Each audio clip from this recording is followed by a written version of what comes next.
Blame It on Rio is sort of an imitation of the hit film 10, this time taking place all among friends. Michael Caine and his best friend and their two attractive teenage daughters wind up taking a vacation together without wives in Rio de Janeiro, and the southern breezes and nude beaches get everyone a little bit crazy, especially Michael Caine, who has sex with his best friend's daughter. She just overwhelms him on the beach one day, and the day after, she's ecstatic, but he's quite embarrassed. You're a fantastic lover. Don't talk like that. Why? Will you tell my father on me? There's nothing to tell. Last night never happened. I know. I was there when it didn't. No, I mean it. It was just one wild moment. That's all it was. You've got to forget it. We've both got to forget it. No. You're more than that. Am I? Jennifer, don't. What's the matter? You're too next to me. You want me to go?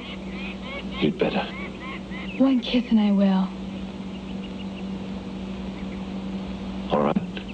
A little one. A little one. Later in the film, the girl's father sneaks a peek at her diary. He knows she's had an affair while on the trip. He just wants to know with whom. Come on, Jennifer, what's his name? What's his name? Aha! Victor, I can explain.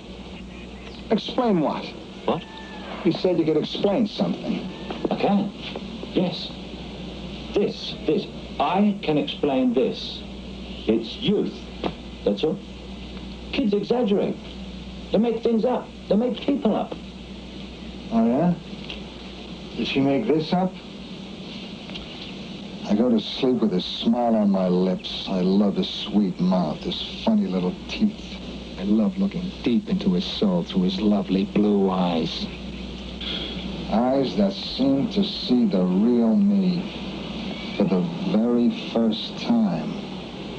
Why are you wearing those? I'm getting a style. Just like that. How else? That's a cute bit when he says those funny little teeth, and Michael Caine covers his teeth. But it is hard to accept that he can't figure out what's going on there. Now, as for the whole film, that kind of younger girl, older man fantasy has been popular in a lot of films of late.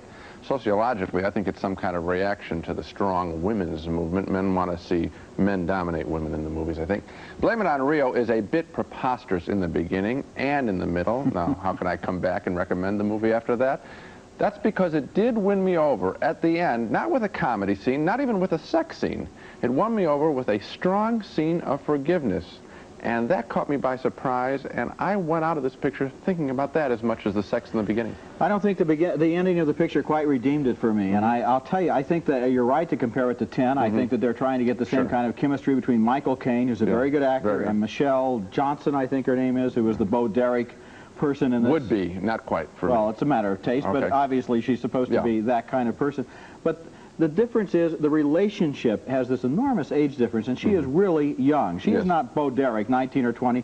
She is a child, and that is potentially such a serious subject matter that the idea that they treat it as a situation comedy with who's going to jump out the window when somebody else comes in the door just doesn't fit. No, the film approaches sleazy. There's no getting around that. It approaches it real closely. Yeah, and at the same time, and I had that reaction, I just say that at the very end, I felt it justified getting close to sleazy. It can be a moral question. We can debate that. But in movie terms, I felt it justified it marginally. I'm not the biggest fan of this picture. In movie terms, maybe, but I think it raises some real important issues and just totally dismisses them because to even look at them for a little bit would ruin their whole idea of this lighthearted comedy. Well. And we differ in our appreciation of Blame It on Rio. Roger thought it was preposterous all the way through, kind of sleazy. I was won over only at the very end. And